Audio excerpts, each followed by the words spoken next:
ai momoli atu. I luma o le no.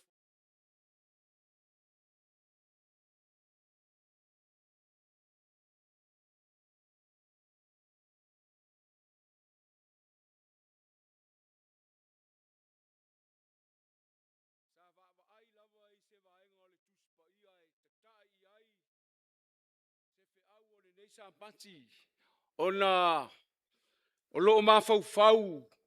O lo fata ua ina e taitai o le kalesia.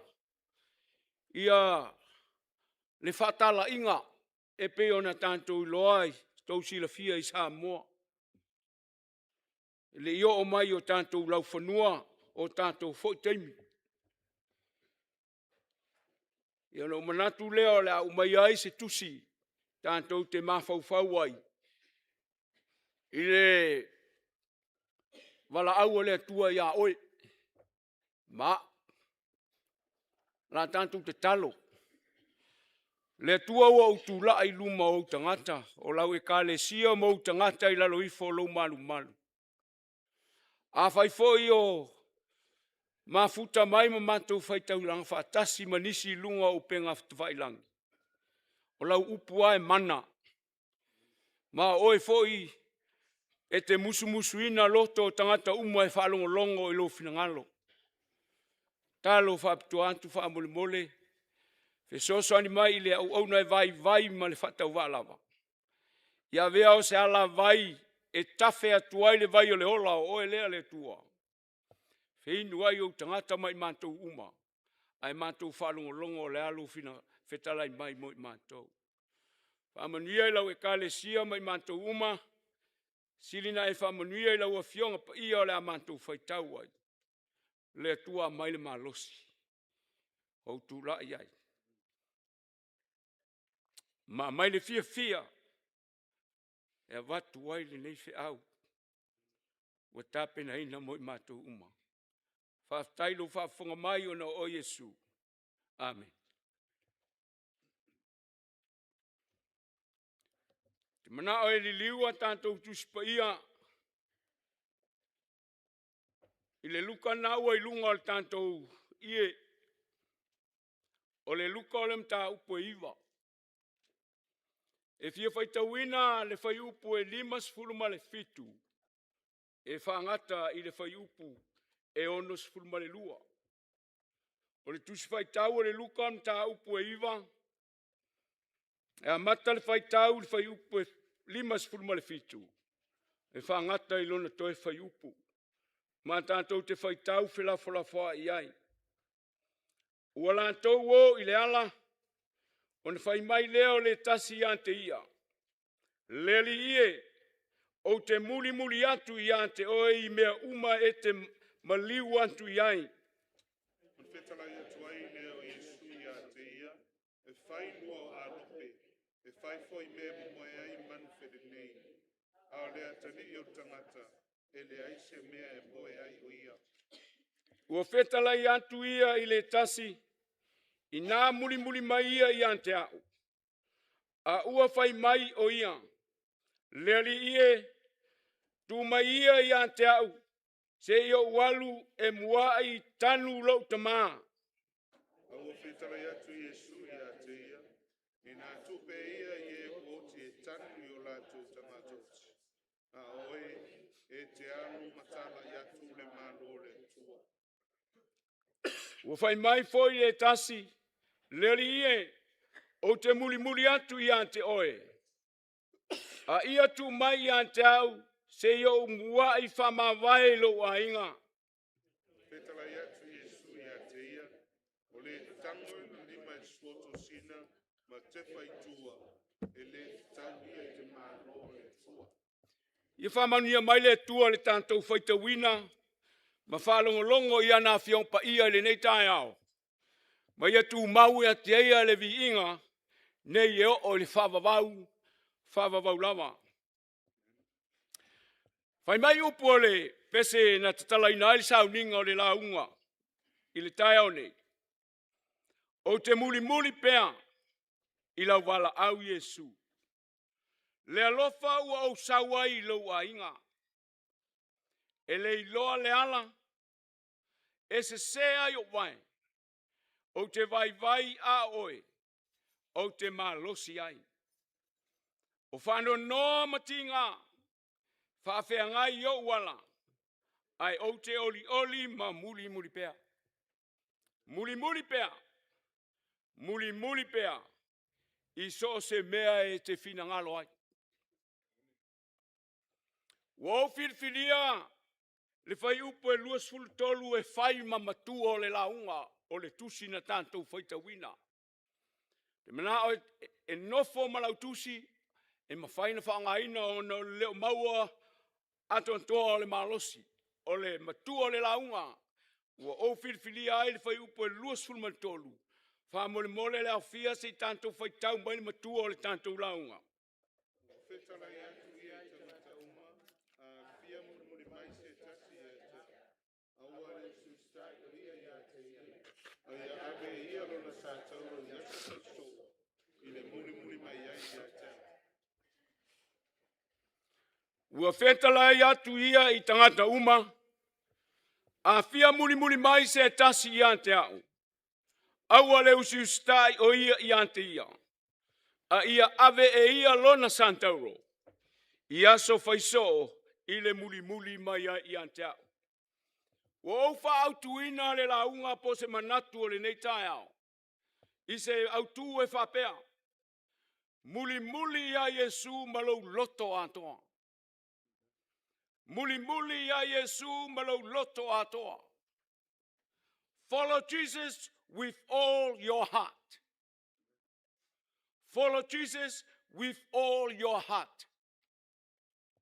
O le mta upu le nei e iwa. O le tusia Luka. Wa tuina atua e Yesu le mana. Ma le pule i ona so. Ma awina atu i lantou te tala i atu lona malo. O le mta upu foi le nei e lima. O lo iai. Le vavenga na fai e Yesu walau loa. A reto e lima. Mai e lua. Fafanga ai le motu o tangata. Ma o le mta upu foi le nei e lima. O lo fa matala mai ai. O lo malanga aktu Yesu e anga iantu Yerusalema. O le tai aure nei le kalesia ma le tantu wafia. O le atatou wa ai i le fai upo e 5 malefitu. E o atu le fai upo e onas fu malua e pen tantu foi tawina. O ani fe au e momoli mai mo oe mai tantou le nei tai au. O lo fa matala mai ai tala noanga ani tangata se totolu. Ma la tou mena onga na talo sanga ai a Yesu. A toa foi male wala aua Yesu ia i lantou nei. Au ia oe lau tuspa ia. Fa mole le au fia se fai tau mai ar fai upo e 5 malefitu. Tasi a te ia, leli hi, o te muli atu i atu oe i mea uma e te mai watu iai. Fai tau mai le 5 malevalu fa mole. Ona whitalai e tua i lea o Yesu i a te ia, e whai ua a rope, e whai foi mea moe ai manu wherelei. Aole a tali i o tangata, e le aise mea moe ai ui. O le tangata mua le na.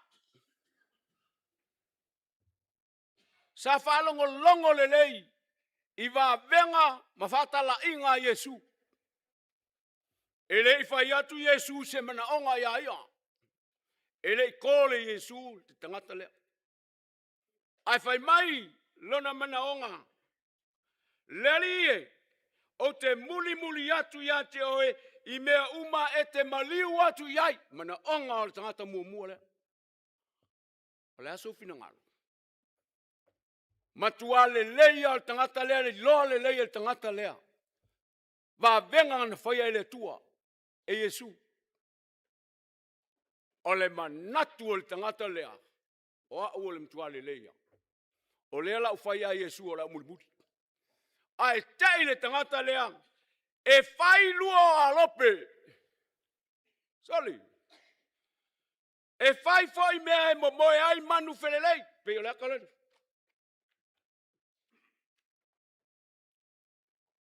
A o le atali o le tangata, e le ai se mea e moe ai o ia. Tangata mua longa. Laiti, o le laiti o manu ia o whangae e Yesu e tali. Wa mai Yesu le mangu e kasi mai le whangae le. E moe kongu le pu. Ko e mai Yesu le mangu e whaionga e moe lunga lau. Angai ka mai mangu wa ia. A e alu e kisa ili le mangu lea. E kei loa uma pe a alu kuko. E kei loa whamakalanga le mangu le moe kukongu. E kei loa foi le ngā lulue o mangu lele. E peion ki kangaka e oe whai o la kombuenga. O le mele leo whamangaku e le e Yesu. I le li mo lea. Kei loa le leia o makunga kunga. O kei loa le leia menga ki whai mai ai. Longa winga e sau. A whai aku ngā luenga ia oe ai musu. O le whai au le mo moni mai I mo tātou le kālesia mai kakungu. Alu ia Yesu lo la ngonga saoa.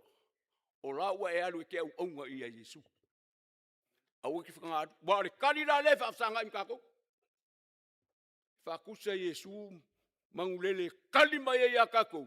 Il kako pepelo le whai aku iai. Manai ale mana onga o nei tangata. Leri ie. O te muli atu ian te oe I mea uma e te maliu watu iai. O le tangata, o lo nau e fia muli a Yesu. A tonu ua wa aile nei tangata, I ngā luenga ma wawenga na whai a Yesu. O le mafua anga le nā. Na oso ai o na langona oso. E fia muli a Yesu. Mele o le langona oso. E leo se mele lei. A wafo o le langona oso lea le rilea. Ai oso el kali a Yesu. Kei loa le au langona. O fisiri moe. O au langona ngai. O avele kale sia ki sa ue loa ioi. Ele ai e loa le leia e le tua kako melai fai. Ke fiu e ke pepelo. E loa le leia e le tua. Wo au mai ale ngei wa henga ole. O le ta pena ka kou e peio sa moa. O ila ai talangoanga ia. O le ala ai lo sao ai. Le muli al tangata. Le kalesia mai tanto umalingi taia. Au e whafonga mai mau launga. Ke le o launga ko a meo se lau pasenge. E lipi. Ua o maua lava ngoa. Ua mawhai ai whainga usu e au le mea. Maua lava ngoa e au ke whakamala i. E ke mangui ai. Au saungi ke loa al tavale. Ai kakangil teks. Whasa o manguia lava lau launga. I ngi ka eau. Wha au penga inga oe le tua. Au kikilo. O kangaka e ngofoi neipia. Au ke le loa whakasi. Po le ale me loa il kankalea. O ke launga mi. Le mea leo leo te kalangoa kuai. A e maua lewa ngoa. Ke manguia ai. Au ke alo. Ia vai la ke lau sau ka vale ai. Au mai le whamongianga. Ta ua ia o louka lio le vango. Kala ngoa fo le songangi. Tai. O kei loa le lei al kala ngoa al kangaka. Kako uma kai kai. Kako fisenga. Kako uma kai kai. Aua ke kala ngoa ile kai kai. O oe lesi kai kai. Le songangi.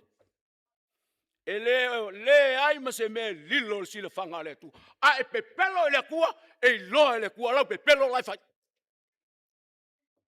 Nga ka ke musu e fai mele pepelo. Nga lai loa le kua lau mele fai. Au mai ka kou lau.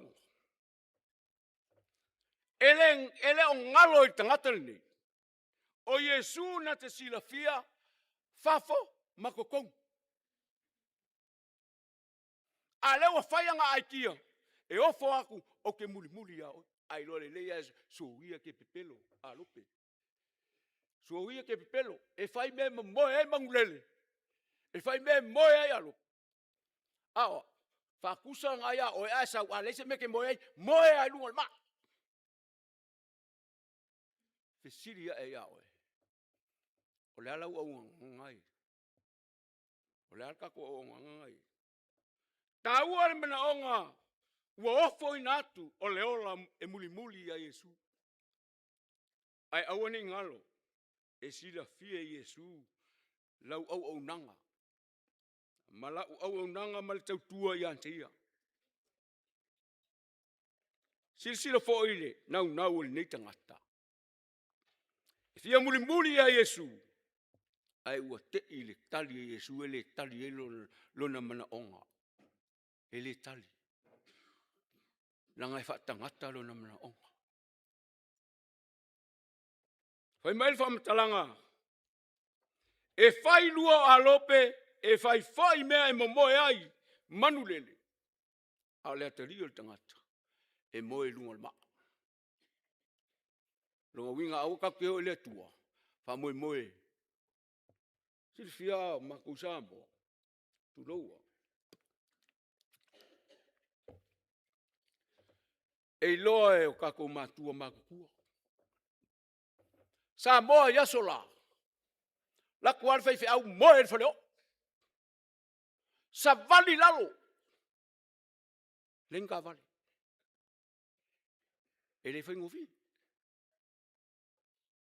Aona ponei matato uma. A kuli aku se fai au sa moe lo ko fale o ola ye. Ave mai a Yesu. Fai luo o lope. Fai me moe ele mangulele. A le akali o kanga. Ele se me moe. A wasongi. Ala ku fale. E foi ngā runga ele se fale palanga. Fale kaun mea.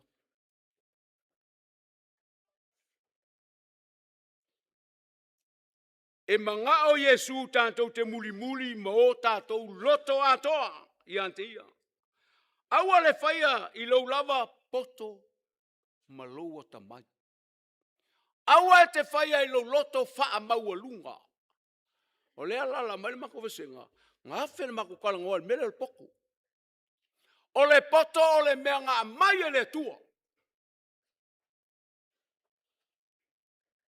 Ia kako uma. O lo wa whakamala o le poko. Ai umalo wa e sila fia wa wha e alo poko. E le iloa ilo huso le ke luso. E le iloa ai malua. Fai mai lo le tua. O le poto o le vale le o luma. Ea, esa. O ke le iloa pe sao. I sau wha fonga mai. Ai a poto a ka mai. Ai a muli le tua. E kao ai le tua le poko o kankale. Nanga lai whaia. Nanga le mga o le tua i lalo langa i kalesia. E mga o le tua i whaea i lunga langa i kalesia. I papako langa i kalesia. Arkele o kei. Maua lo le poko. E wa ai whapea leskanka. O nga whapea lo le tua. O lau poko o le vale ngai o luma. Upuku sa saoa. E ka hua kele le poko ngā mai le tua. Whai e ngā luenga. Kau kua e langa i kalesia. Au ngai mo tangata uma. Langa whingalo ngā oi. O le tua. Mai fo ile makua tantou lau. Le lauma. Ke le langa umi. Se koe wa ai fai kau mai makua ka kulanga. O le kinga le mta upu le hiva. Ea oia oe wa le ngau fai a koe. E nofo pe lau kuspaia. Se koe fai kau mai le makua ka kulanga.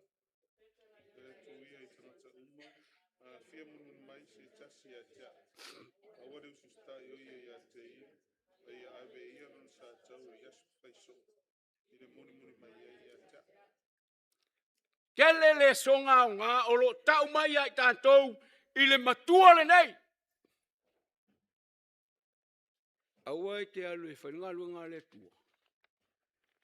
E ke lea mo uma mea o sa kaulo le kua sa kaulo a mui mai amo. Eo. A mui vai, ia whamangalo ia. Sa kaulonga le kua. Ngai wa ai lea, o se e kalesia whialo whangi wai ke mui fa, se whamangalo ia. Ngai wa ai lea, o koe fōi kakanga. E lole, ele karia e whaso, o re koe ngā mele, whai koe. A ka ko ngā lulua lawa penga, o se kalesia fia. Ma lai sila fia le tua. O le ka ko ke whaia le mea saoa.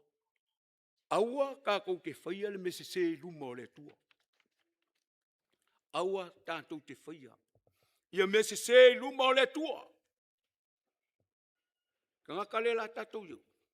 O le ka ngaka longa lua. Manguanga le tōrua tangata. E umalele lua. Kōrua umaloma lau. Se whai kau mai lai whai upo e lima sfulma le iwa. Wha mole lava le mamalu le tātou e kalesia.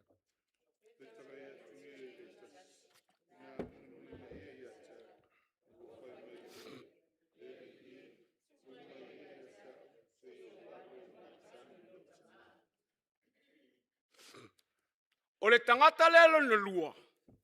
O lo o kole Yesu. E leo so na manaonga.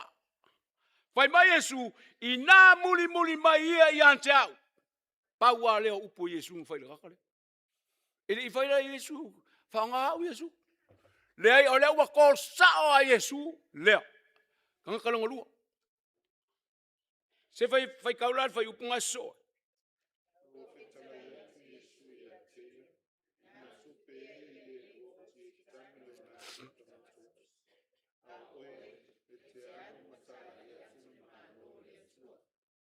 Yo foi a Yesu sori.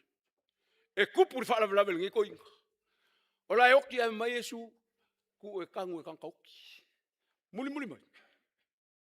O ngofa ma o wa ai le launga. Pe a sea. O fa pe a u ye o langona au ke muli mai ke au ye o langona. Fa pe a o langona. Masalo o manatu Yesu. Ile ko ia nga le me la le flef. Ai sa u ye ka mi le ke alu e wala au. Kala ilonga malo. Ka kiki ai kanga kai e kangu e laku. Kele ilo pesa. O wa uma fa fa nga. Ba leo fa Yesu. Ku ai pe ia e wote tanu e tangata oti la to. E ser ka uole. Bala au le tua. Ua ngalo le kangaka ngi. Ua bala au le tua ia. Ai vakulanga alofanga. Si waru momua. Ko ke sila fia oku.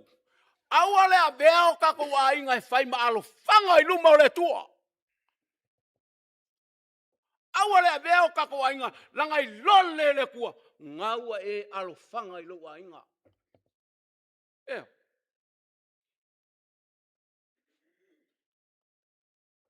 E maua i fo iau. E maua i au. Alo whanga i mea le inga. A lewa o longo o maua lea bangoa. O ke lau ngai masue. Le kaunko e alfanga i mea lai. Le kea Yesu se si pea hoki. Ka kia. Ai sa ue alu langa kele kanka i ele mangu e la vea inga mat. O maua lea bangoa. Ko lai oi. La so kou sirsi lai sa mo. Ese le mangai ele makamaka a. Le o sa moa a koa i lako ngā ruenga whakala. Awala au lea kutua iawe. Aua ke whai konga whiki. Ele i o mai o kako kwemi. Ale wa amaka ngā whai mai lea whai ngā ruenga. Alanga ia maua e loto le kalesia. A o mai o kako kwemi. Ia lau o mai kako kwemi alanga i whai kako. Mafu anganga. Ngō ukango e awa aise la unga. E whakakau, e whamalosi pēa o le nuku o le tua. A o mai o kako kwemi. A lau ka penga o kako loko. E alanga.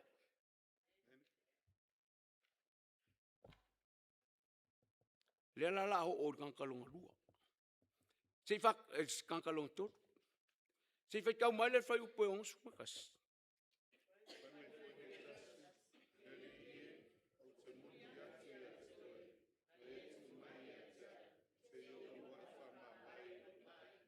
Makuai lo le lei al kamalea kanka ko lua. Mua ma le lua.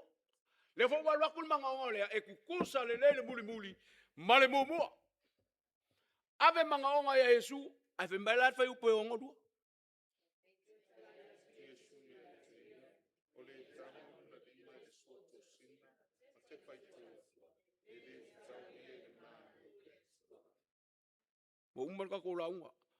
Young people, can you read up there? Loud, I can't hear you. Can you read loud?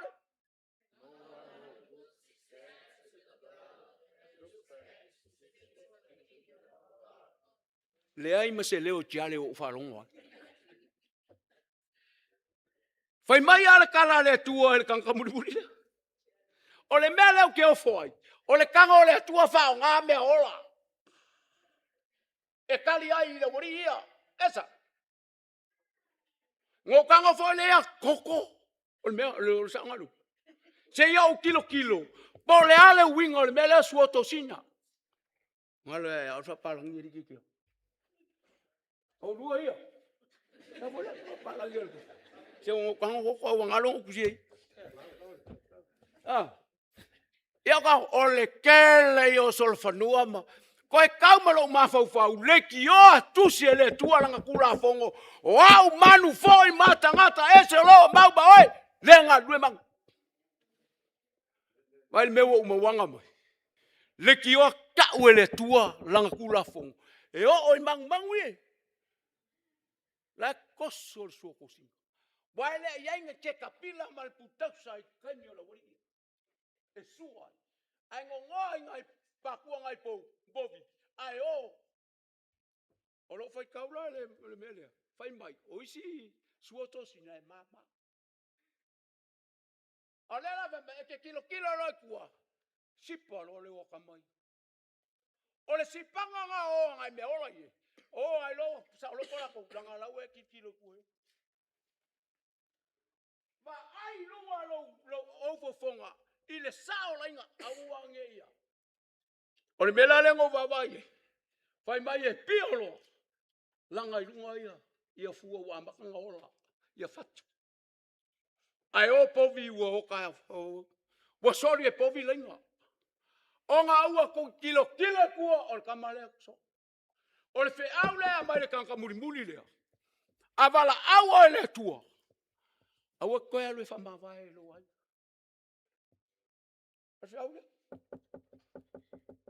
A kolo ele tua. Ka kia umamea. Au koe wala. O le sila fa uinganga o le mele. Au mailo wa alfa ko angal mele. Ai a o mailo fa le nganga. O le ekalesia le tua o langa fato angale na. E ke anu loma e kilo yo langa le ekalesia. Ma le pelepe u ma le ekalesia.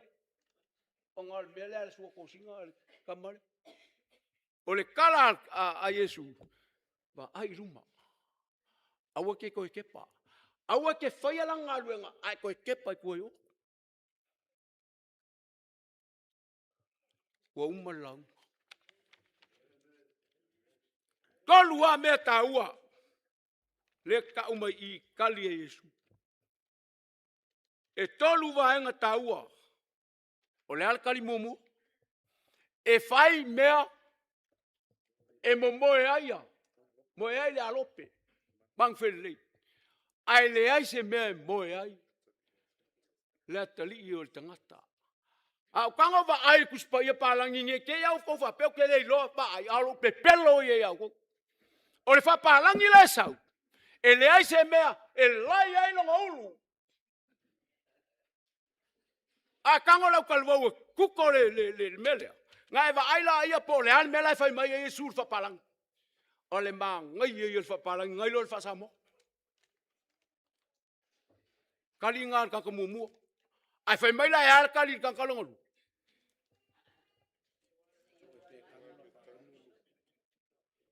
Ku uai pea e uoti o e kang.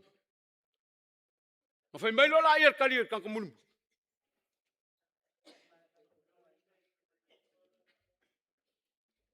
O e vai ai la kuspa ia. Ile ongo dua.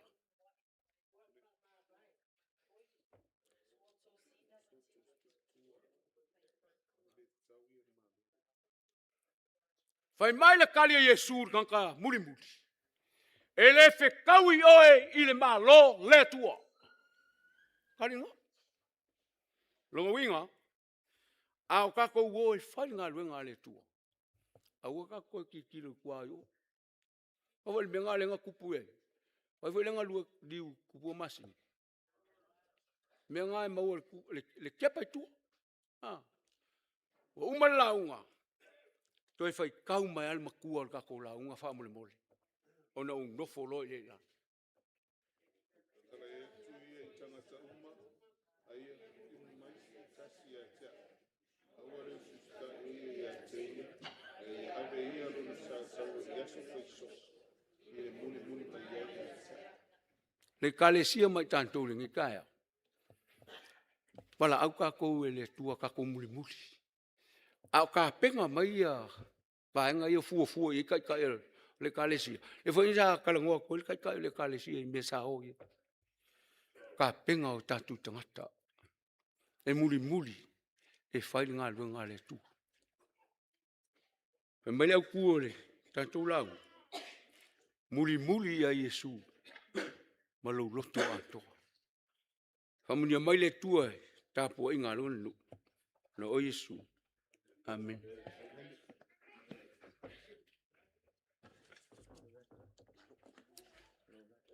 Tau ina ia, whalau te leina le anganga o le tua, e lau tau whaafonga wāne nei whi au, i whaapea o na mawai pēa i se whaamalu singa, mawalunga ailu na vi inga i mea umatatou te whaia, whaaftai fo i le sunga le toa ina, o le tāpenanga mātou ngō fie, ia i le nei tae au, tutola i mai e whai wina le tātou sauninga o le nei tae au, ilu na vi inga, lua se lau maritasi le vi inga o le tua.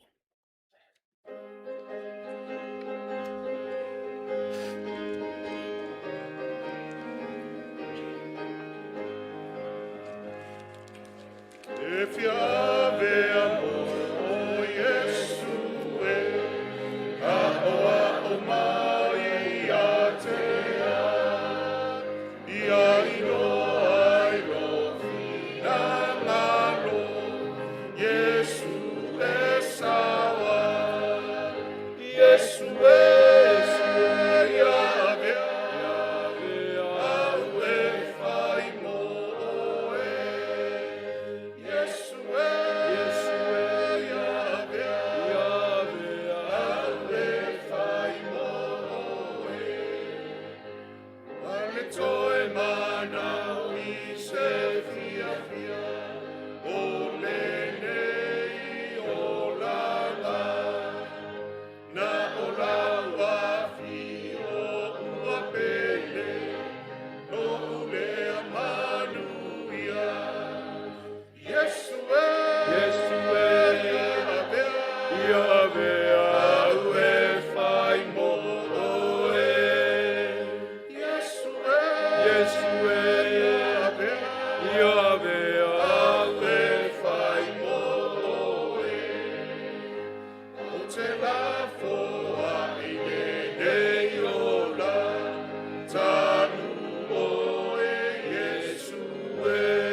Yesu e ia ve au e fai mo e. Ye lunga le nei au fia, le lofa o ele tua te maa, tanto ai mare, o Yesu le alo, fantasi ai mare maftanga lilo, fai pea le ngang pa ia, le nei au fia, mantu te talo e ala antu lo la swafa Yesu. Amen.